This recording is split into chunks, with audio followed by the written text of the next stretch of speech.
Welcome back to the PFC podcast. The views and opinions you are about to hear are the speakers and do not necessarily reflect those of anyone else. Now on to the podcast. Welcome back to the PFC podcast. This is Dennis, and today I am with my good friend Pac. How are you doing today? Howdy. Thank you for inviting me to this podcast, Dennis. We've known each other for many years now. As you know, I'm over in Europe and you're in the States, but I had the chance of visiting you in Bragg, so that was great. No, I had a great time. So first, I'd like to say, thank you very much to some of our sponsors. We have Delta Development, we have North American Rescue, we have Special Operations Technologies, and also thank you to all my Patreon members. I couldn't be talking to Pac without you guys, so I really appreciate it. But today, the reason why I asked Pac to come on the podcast is he's got an enormous amount of experience with ketamine and specifically S-Ketamine. So Pac, would you just do a real quick introduction of yourself? Sure. I'm an anesthetist by trade, educated way back in the 80s. I was a senior consultant at university for many years, and then decided to become a military medical officer at the age of 52. And that was great. It was really a change from the hospital world. And I was a military anesthetist for a number of years, working abroad in many different operations, working with the Americans, Canadians, French, Germans. And then I became the med-ed for the Danish Special Forces, Special Operations Forces, in 2010, and worked with them for 6 or 7 years. During that time, we developed the European NSOCOM, NATO SOCOM course. I was helping ISTC, which is the Special Training Center in Germany, in Pfullendorf, constructing their ISTC and SOCOM course, which was more or less the same as the Nordic. And then we've been running refresher courses for all these NSOCOMs that we've educated. I think we've educated both of our centers 300 the last 10 years. Nice. So ketamine I've used both as a doctor in hospitals and ketamine as a military anesthetist, both doing MERT work, medical emergency response team work, but also using it in the military hospitals. And there's no doubt about it, I'm a great fan of ketamine. Perfect. Well, you're the perfect guy for it. So, S-Ketamine, whenever I'm training with any of the Europeans, I don't really get to use S-Ketamine very much. We don't have that here in the States. And usually the way it's described by my European brethren is like magic sauce and nothing ever bad happens to it. And it's vastly better than the stuff that I have here. So what is this magic elixir that you guys use over there? I hate contradicting my European brethren over here, but Dennis, you are completely right having this sarcastic tone, because when ketamine was made in 1962 and developed and synthesized, and the Americans actually started using it in battlefield analgesia back in Vietnam days, it consisted of an R-ketamine and S-ketamine. It was a hybrid. And all of a sudden, some clever guys back in around 2000 and I don't quite remember the year, but they decided that S-ketamine would probably be the drug to develop instead of R-ketamine or the hybrid, suggesting that the S-ketamine would have a better analgesic profile and maybe be less hallucinogenic in mid-dose. But it turns out that when you use S-ketamine, you just use the suggested doses is just half the old ketamine. So that means, okay, it's more potent, but so if the effect is the same and the adverse effects are the same, it doesn't really matter that you give half dose because you mix it in the same amount of cc's, right? Yeah. So in the S-Ketamine, I think you have in a dose of 10 milligrams per mil. That's the basic S-Ketamine. Ketalar, in old days, you had 20 milligrams per cc, right? So that's the same amount. You have a more potent drug in the same amount of fluid. So what you're doing is you're injecting fluid, right? Yeah. And what we are interested in is the effect. We are interested in onset time, duration, and not so much potency. It doesn't really matter. Fentanyl is more potent than morphine, right? Yeah. So, but you just give fewer milligrams or fewer micrograms of fentanyl to get the same effect. Yeah. Same thing with ketamine. Ketalar was the old R and S mixture, and S-Ketamine is the newer one.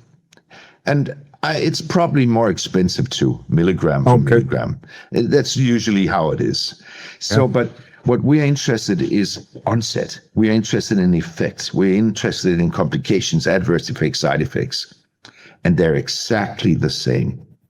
Exactly the same. There are some small academic things. For example, if you're using a mid-dose of S-Ketamine, maybe you will have less hallucinogenic effect and fewer adverse psychological events.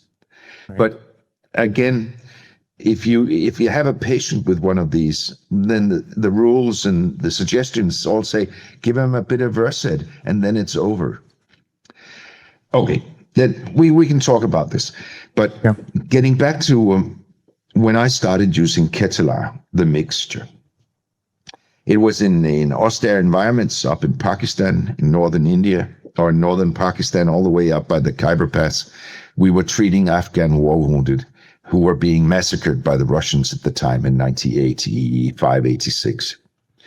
And we had hundreds and hundreds of fragmentation wounds, shrapnel wounds. And they all needed small surgeries. They needed washouts. And we only had 2 surgeons and 1 anesthetist and some Pakistani trainee anesthetists. So what we did was that we lined them up in the morning, 6 patients at a time, wham, wham, wham, wham, in with IVs. We had a little bit of atropine ready on each table. And then we got the anesthetic nurses, the medics trained to give slow pushes of ketamine until we had the onset. And that was Nystagmus we were looking for. The so-called 1,000-yard stare and Nystagmus. When it was there, they were trained to ensure free airways. They were also trained not to give the IV push too quickly, because we all know with ketamine, if you really bung it in fast, then you're going to have problems, a slight respiratory depression for some minutes, and possible bradycardia. And that's why we always had the atropine ready. Yep. How much atropine would you push? Well, you push 1 milligram at a time. You wouldn't push anything. You don't need that really, because it's a transient period until the peak level of ketamine just falls a little bit, and then everything turns out normal. But you have to be aware of it, of course. Yep. And it's especially elderly patients and kids. So we're talking children under 3 months, 6 months old. Yeah. Okay. There you have to be especially careful using ketamine. But everyone else, you put in an IV line, you put on your SAT monitor. We didn't have SAT monitors. We didn't even have blood pressure cuffs. We measured the pulse, right? Yeah. And then you just inject the ketamine slowly but surely. At that time, it was 1 milligram per mil. That's everyone can remember that. And if you ever wanted to continue, then you would either bump him up with a half dose every 15 minutes, or you would make a drip where you ran 1 milligram per kilo per minute. That was so easy to remember. Everyone could do that. Atropine was 1 milligram, right? And another thing with the atropine, just get back to side effects, some patients do hypersalivate. And of course, when we're talking about free airways, maybe it's a good idea that these patients also receive some atropine that dry out the mouth, right? Yep. Especially if you're trying to sedate them for, like you were talking about, for surgery. Yeah, exactly. Yep. So what I was talking about is the deeper sedation for surgery, not pain treatment yet, because I'll get back to that in a second when we talk about battlefield analgesia. So then we did that. These small washouts, they lasted around half an hour, 40 minutes, depending on the severity. Washed them out. I did that. The surgeons did that. The nurses did it, depending on how severe it was. And then 10 minutes before we were finished, we gave them a little bit of morphine. We gave them around 2.5 to 5 milligrams of morphine IV. And that was to combat the possible emergence phenomena. Most of our patients were Afghanis, and we didn't really see any emergence phenomena with these patients. It's well described, up to 12-16% in a population in England, for example, where they did a study. 12 to 16% get some kind of bad dreams or hallucinations, short-term. The Afghanis didn't get that. So we were not using very much Versed at all, but we had it. And if we had patients with severe emergence problems, we would have given them 1 to 2 milligrams of Versed IV slow push. Nice. Just a quick question about that, Pac. So the differences in populations, like Afghanistan, I remember them being very, very stoic people. Compared to Americans, compared to some of the Europeans. Other countries in the world are very similar. In fact, in that they don't expect much healthcare, so they just suck it up. Do you think that has something to do with hallucinations, that maybe they have them, but they don't react to it? I think it's quite possible. That is what I've always been thinking. Yeah. Okay. But what we have to do, we have to react. Our duty is to react and treat this and help this. And of course, if they don't show anything, then we can't really do anything, right? Right. No, that was the Afghanis. They handled that very, very well, and there was a big culture difference. Yes. I think actually they did a study. We could probably find it somewhere. I think it was 500 patients from England and 500 patients from Pakistan, where they looked at emergence phenomena after ketamine, and there was a major difference. Using the objective criteria that they were using for that study. So, but this is sedation, and when you use S-Ketamine, then it's half dose, right? As I was saying before. Then it's 0.5 milligram per kilo induction dose, just as a rule of thumb. You induce the patient, and then you look for the battlefield stare, and then the Nystagmus. And if he doesn't really reach that stage, then you bump him half dose again. As we know with S-Ketamine and normal ketamine, there's a very, very high tolerance for side effects or overdosing. You can hardly overdose. With the amount of ketamine we have in our combat bags, you will not probably make big problems, right? There were even some Americans some years ago talking about giving 300 to 400 milligrams of ketamine as analgesia on the battlefield. Oh, yeah. Okay. That was 6 or 7 years ago. It'll really work. And you've got a very sedated patient for your helicopter transport, right? Yeah. So, but that was one of the suggestions, but we don't do that anymore. Battlefield analgesia. Well, that's very interesting because back in 2009, I was working the British Field Hospital in Camp Bastion as an anesthetist. flying with the Royal Air Force, doing medical emergency response team work, going out with the helicopters, picking them up. We were co-located with Dustorf, which was also in Camp Bastion, and they were using morphine as battlefield analgesia. So what was more natural? We were using ketamine, they were using morphine, but we had whole blood. They didn't have any blood at all. So we had really some interesting weekly discussions. Unfortunately, one of my junior medical officers did a study, 25 patients from each group, looking at pre-hospital, hospital, emergency room, adverse effects, whatever, pain scores. And there was no doubt about it, ketamine was effective. And many other studies, I think there are around 25, 30 proper RCT, randomly controlled trials now on ketamine and battlefield, shows that ketamine is superior to morphine. There's no doubt about it. Yeah, it definitely works very well. Our problem with ketamine is that you have a quick onset IV, you have a duration that's quite short, 20 to 30 minutes. And that's our problem when we're talking analgesia. Yep. So what we teach in Europe here is that we very quickly go over to morphine. I think you do the same thing in Peru. Or fentanyl. Yeah. So, yeah, I like morphine I've used, hydromorphone also.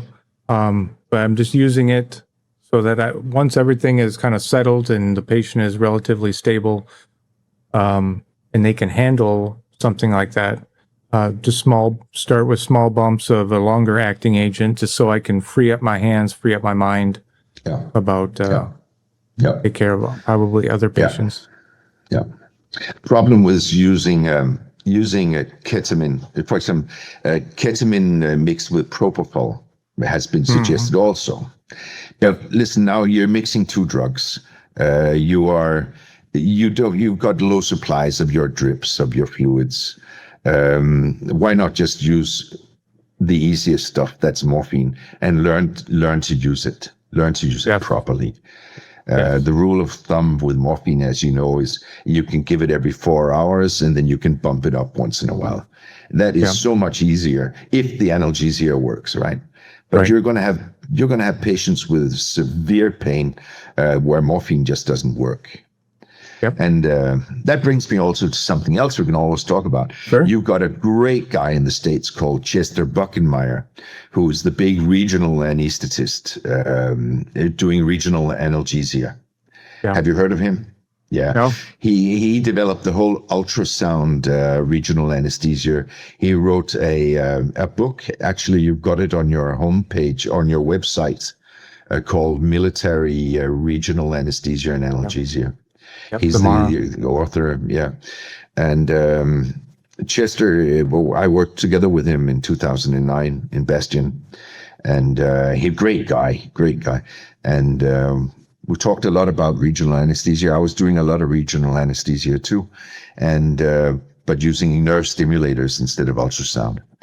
Yeah. And so he taught me a whole lot about this ultrasound stuff. But the thing is, combine regional anesthesia with IV analgesia. That's the way forward when we're talking austere environments. Really. Yes. I'd like to just mention that here also. Yeah, absolutely. Even like guys, they want the easy button answer. Ketamine will do that, more or less.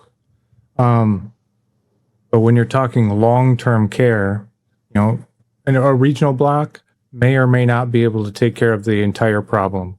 You have shrapnel injuries across the body. You're probably not going to block everything. But even if you can just whittle down some of the things that are actually hurting the patient, whether that be, an extremity block of some kind or rib blocks, at least you're knocking that down, and you're kind of, at least in my mind, you're taking that pain out of the equation for, X number of hours. And you're ultimately going to use less narcotics of whatever kind. The worst pain I've experienced with soldiers are femur fractures, either open or closed femur fractures.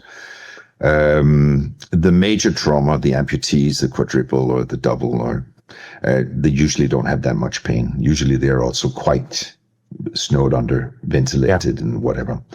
But if we're talking about this pain from smaller trauma, the femur fractures are absolutely probably the worst. Yeah. And even though you put in a femoral block, it takes 30 seconds, and he's pain-free for maybe 4 or 5 hours.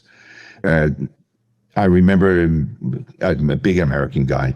He was probably 110 kilos, brought in, screaming on pain, thrashing around. He had received some ketamine on board the helicopter also, and not enough ketamine. So he was in this mid-stage. Yeah. If 4 people were holding him down, and there was no doubt he had an open femur fracture. Wham bam, took 20 seconds to put in this femur block, and then pain-free, right? And then the ketamine started working. There were a bit of psychological events still because of the ketamine, but that we handled with a little bit of Versed and changed the situation completely. And you can easily imagine one of your guys in a small room in some shithole, screaming of pain, how that is going to affect the patrol or the team, right? So you want him pain treated, Yeah. You need to, for a bunch of reasons, you need to stop this situation. And one, guys probably not having as much experience as they should. And 2, because of that lack of experience, they don't have a plan. So they're just going in with theoretical knowledge, book knowledge. This one guy told me this, some other guy told me that. Well, he's a doc, he's a nurse, he's a whatever. Yeah. And they don't really know what to do with the information because they've never actually done it, I mean, Dennis, you're completely correct. And this is one of the big training scars we've got.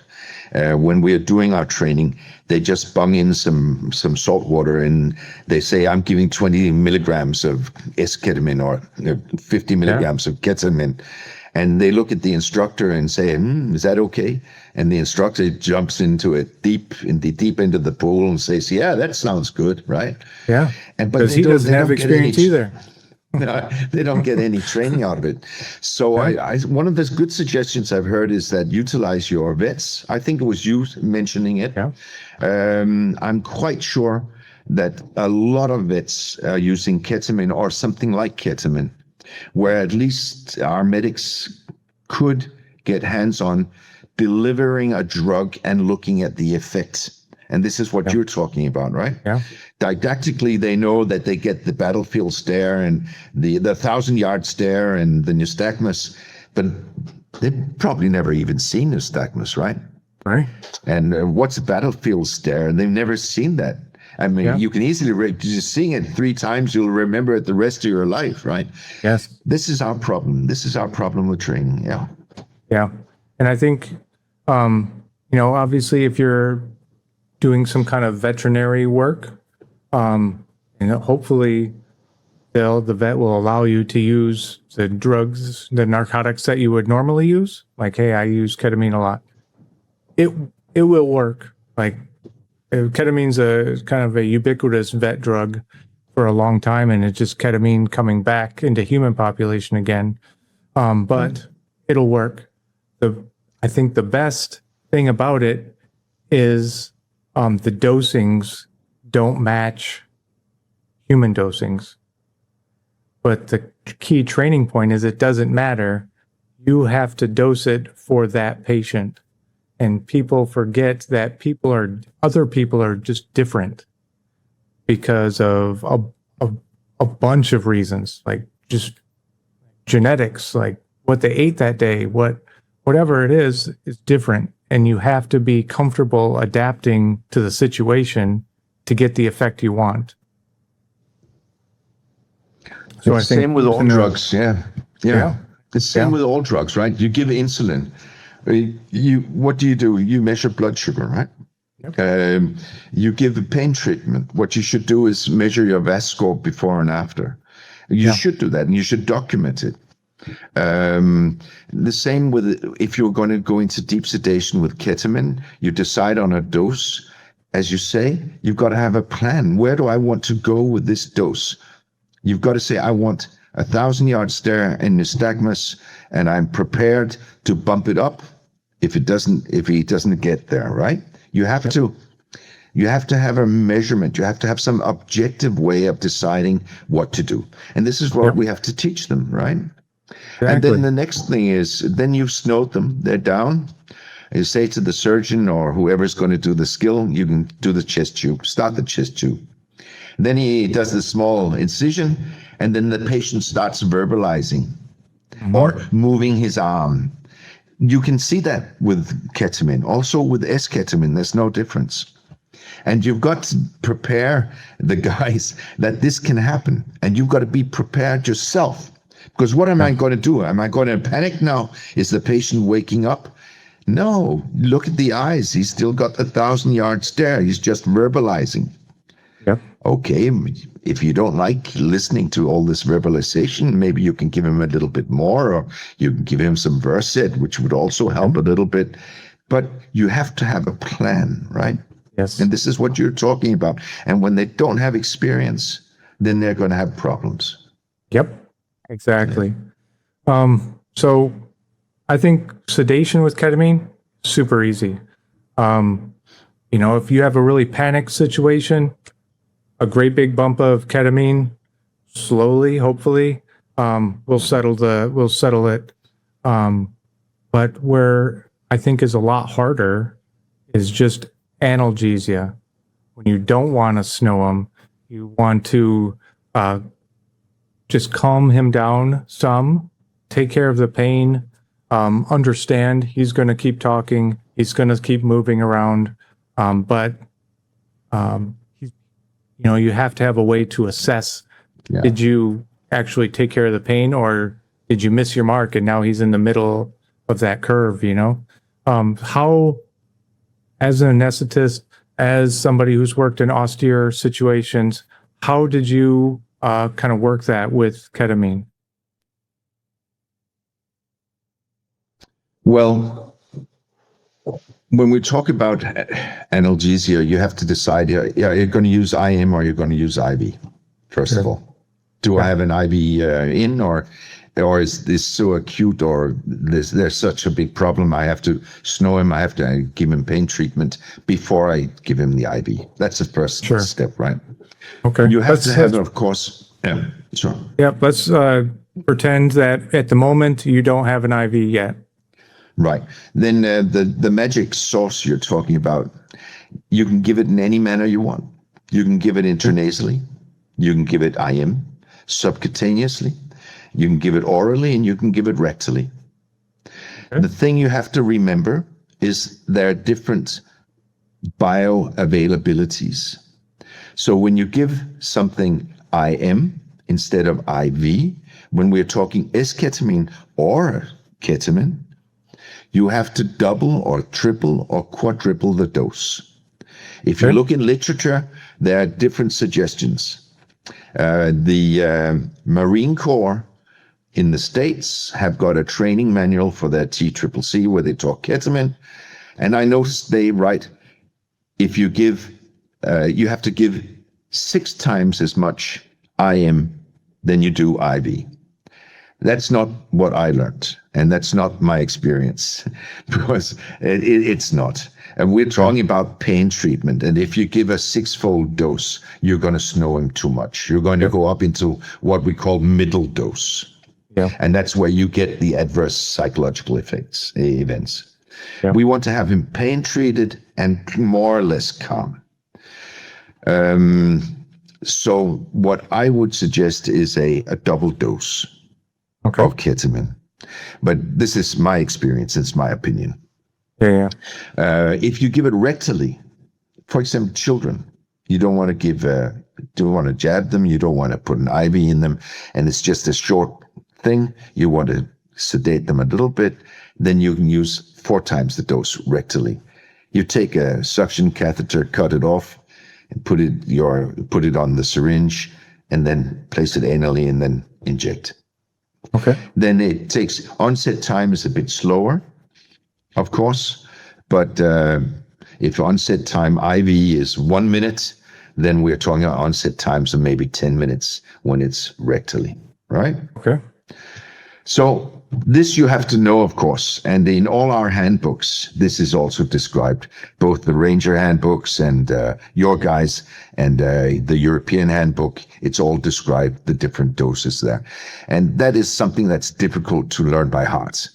But you've got to understand that there's a different dose, of course. Then you just look it up. But when we get back to pain treatment, then TCCC recommendations are very clear-cut. It says 10 to 20 milligrams IV, which in my experience is great. I would probably start with 10 milligrams of S-Ketamine. It's a little bit more potent. And then I would just bump it up after 5 or 10 minutes. The good thing with IV, you get onset very quickly. You get effect very quickly. So you can also react very quickly. Bad thing, for example, IM morphine. The classic problems in hospitals is the nurse comes in and gives you 10 milligrams of IM morphine. It takes around 20, 30 minutes before it works properly, before you get peak effect. And then she's out doing something else, right? So if you don't have any effect, you maybe have to wait a couple of hours before she comes in again. Right. That is because they are not trained either to give drugs properly. When you give a drug, you have to look at effect. And if you can first expect effect after 20 minutes or 30 minutes, then you have to check it after 20, 30 minutes. If you give it IV, we know the effect is there in 1 or 2 minutes. If we haven't reached the effect we want, we can just repeat it, right? Right. Yeah. And I mean, that's a little bit easier said than done when, like those are a long 1 or 2 minutes when somebody's in a lot of pain. Oh, yeah. But you have to have that, discipline. You have to have that patience. Look at your watch. What you guys in the States don't really do, as far as I remember, you don't have something called ketamine labs. That's true. Where the guys, they receive a little bit of ketamine and just to see how it works on themselves. And of course, I've never done that. Well, we never do that in Europe. But, and that's a very interesting thing too, because then the guys find out that 10 milligrams IV or then 10 milligrams IM, there's a difference. And they find out it's not dangerous. They don't hallucinate blue dragons. So that's something that is frowned upon by the officers, of course. But when we work in austere environments like we do, I think it's something one could consider. And I'm quite sure people are doing it here and there. But ISTC had big problems with it. They did a formal, official ketamine lab, and that was closed down very, very, very quickly by the German uppers, by the German command. Yeah. But I don't know why, because, Jesus, we're out fighting a battle. We have to know how to use our drugs. Yeah. So the easy way is to find your vet, have a good chat with your vet. Yeah. I think LTT, like you guys are doing at Bragg, is good because they get to really use the drugs, see the effect. But they probably have problems also when the pig is not sleeping properly. Yep. Right. Yeah. There's big problems when that stuff happens. So, a medic out in the field, he's trying to do some analgesia. He overdoses. He gets them like right in the middle. And sometimes some of these recommended doses, especially when you're dealing with somebody whose hemodynamics are a bit soft, it's definitely possible. So what do I do if I end up landing in that middle zone and he is just, he's not reacting to you, he's reacting to whatever planet he's on? Like, what do I do? Do I just dose him again and then knock him all the way out? Or do I wait and let that stuff burn off? Well, as I mentioned before, if I have a guy with emergence phenomenon like this, I would probably use a low dose Versed Midazolam. Okay. A low dose, half a milligram, 1 milligram, no more than that, just to take the top off that. And then I would wait, because we know that ketamine duration is short. It's 15, 20 minutes. So if you can handle it, wait. Don't panic, because then he will get down into a phase where he's well pain treated maybe, but does not have the adverse events. So I would wait a little bit, maybe give him a little bump of Versed, but not too much. Because I agree with you. The other thing is, of course, depending on his trauma, depending on what mechanism of transportation we're using. Is it a bumpy truck drive? Is it a smooth Piper, or is it a helicopter that shakes all over the place, or whatever? Depending on the trauma and the method of transportation, well, why not sedate him deeply? Right. Because we know sedation with ketamine, as long as you're traveling with him, of course. I wouldn't deeply sedate him if he's just going to go with a Casevac somewhere. Yeah. Or a Medivac, where you don't know the guys and the guys don't know ketamine. That's something you would have to consider in your mission planning, right? Yeah, of course. Yeah, you're not necessarily helping the other medic out by snowing him and then throwing him on the helicopter and the truck. No. He's probably got his algorithms also, right? So if you deliver a patient that's deeply snowed, maybe you're not helping him at all. I agree. Yeah. Absolutely. But if we do have these adverse events, I would probably just not panic. I would just restrain him, give him a little bit of Versed, and then wait the 10 minutes. Yeah. Because I've definitely seen it where guys, like, they'll come up with their plan, right? Now that I've kind of shown them, like, you're not doing this correctly, you need to have a plan. They're like, okay, my plan is to, give this guy pain control. For whatever reason, they overshoot. He gets a little panicky. He starts grabbing at things, and they're like, "Oh, like that was wrong." Like, and then they just sedate him. If your plan was to provide pain control, you don't have to immediately shift your plan. You just have to have some patience. Recognize, okay, I made a mistake on accident, right? This is how we react to it. You don't necessarily have to. When you teach your clinic there, do you get them to draw up Atropine, Versed? Is it ready to use, or do they just have it in their pack and they can take it out if they need it? Well, how do you teach it? So with the pigs, usually they have it. They don't necessarily draw it. I tried to, and maybe it's not the right answer, but I tried to get them just slow, stop panicking and just doing stuff. Think about what you're going to do. Make a what's your initial plan? What's your initial dose? And we'll start going from there. Understand that, if something happens with this airway, you have the gear. I tried to teach them, respond to all your emergencies before they happen. So even all the way back in your mission planning and what you're packing in your bag, I teach them the MISMAID acronym, so you have your monitoring, you have your suction, you have your airway things, you have your drugs and, whatever adjuncts you think you may need. All that planning is done long before you stepped off, so that when the things happen, you already know where it is. You already have a plan to use those things, and then you can just kind of engage. I don't necessarily have them. Yeah, there's no difference here, Dennis. I'm sorry. Go ahead. Sorry, I'm interrupting you. Sorry. No, I said I don't necessarily have them draw it up, because once you draw it up, I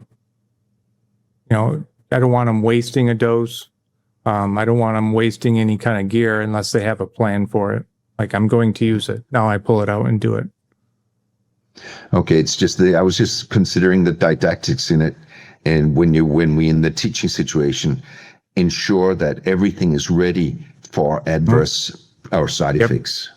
Yes, absolutely. But okay, that's just a way of thinking. Okay, but there's no real difference if they give morphine or they give an antibiotic or they with an allergic reaction, or they give some fluids that doesn't go into the vein but goes into the subcutaneous. I mean, these are all side effects, adverse effects, and the students there, of course, have to know this. They have to be trained on it, right? Yes, absolutely. And so there's no difference. There's no difference between ketamine and morphine and whatever we give them. Nope. Not in the principle of using it. No. Right, and that's what I try to teach them.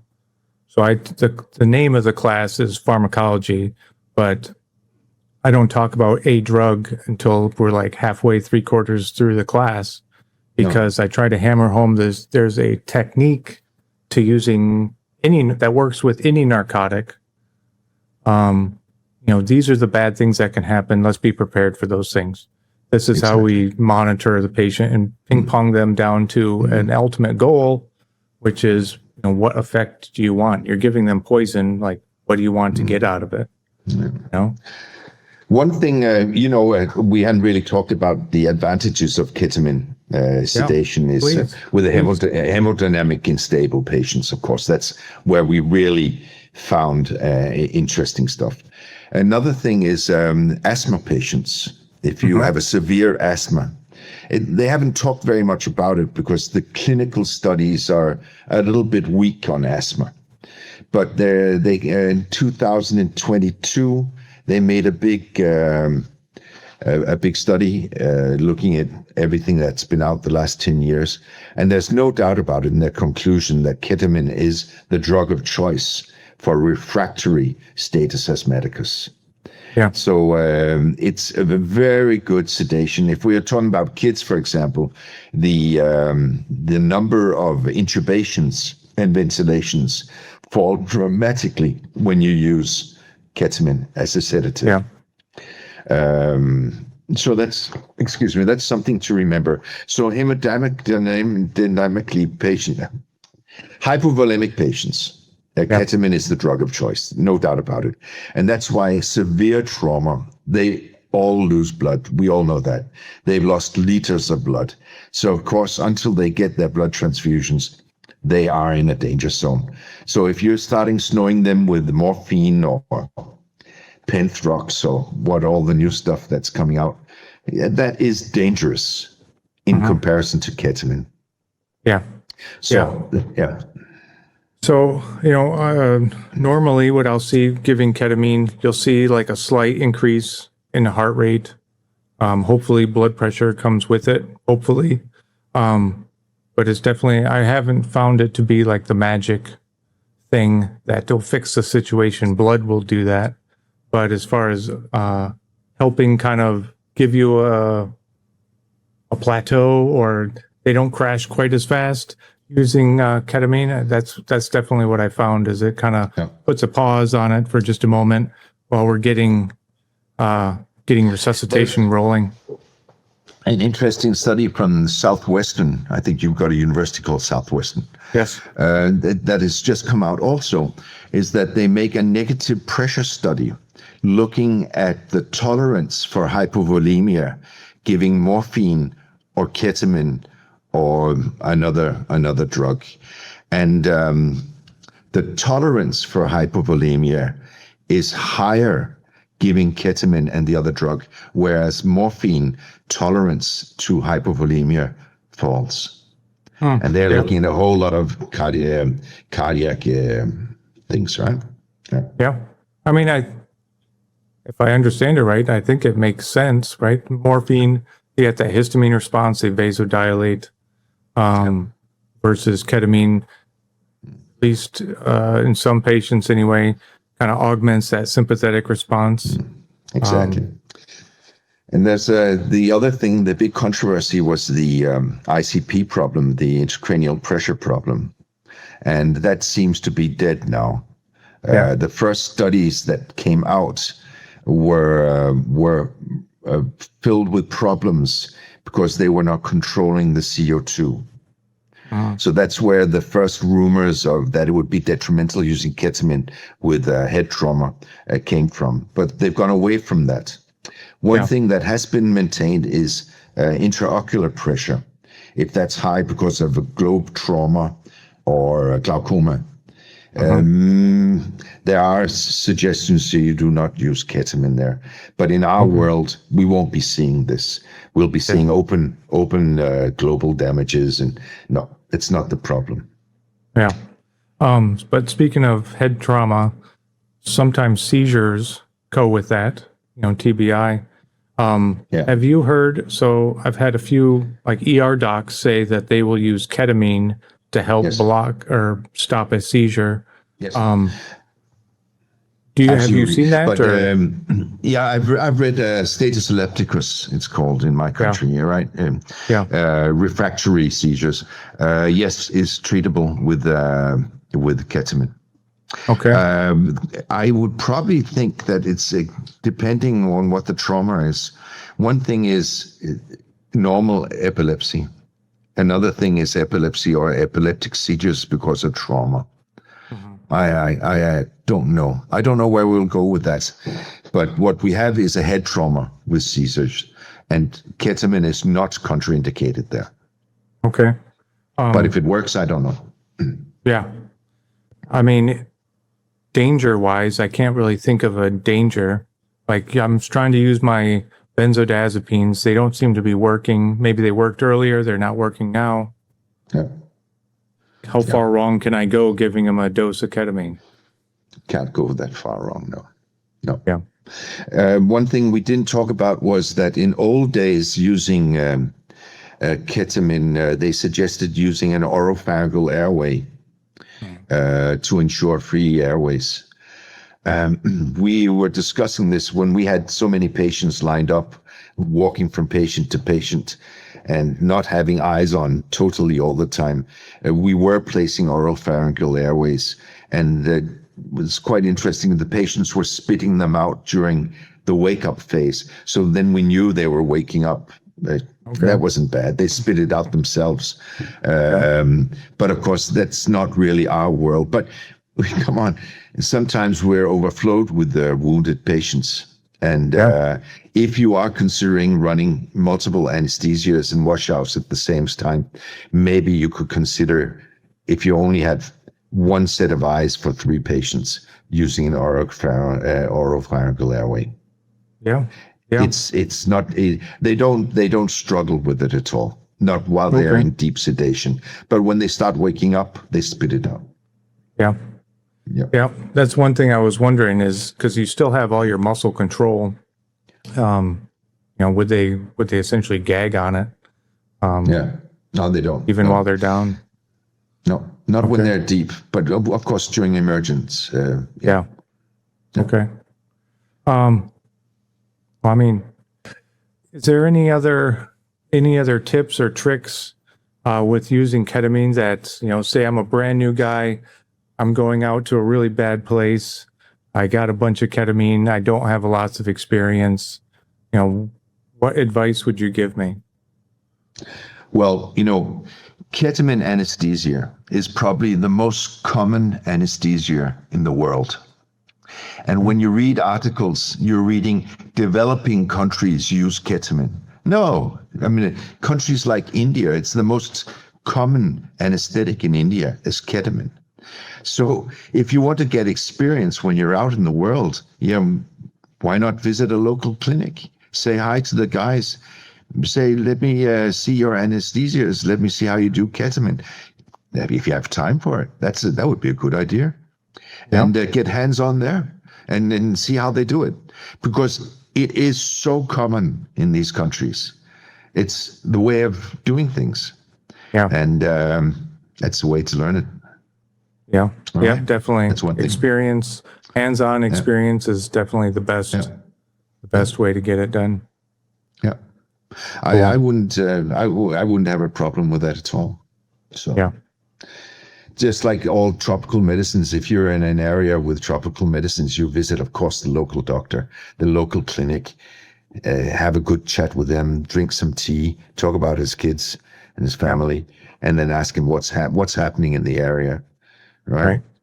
I remember down in Task Force 7 in Lashkar, when we had our local doctor, military doctor, and I had read a lot about malaria in southern Afghanistan.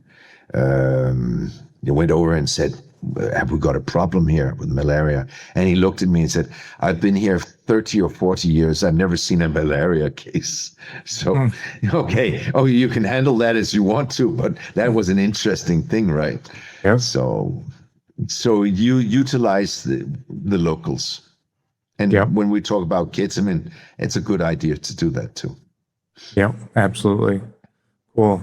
Well, thank you, Pac. I really, really appreciate it. Yeah. A rambling talk, Dennis, here and there and everywhere, but it was an enjoyable thing talking with you. Thank you. No, I appreciate it.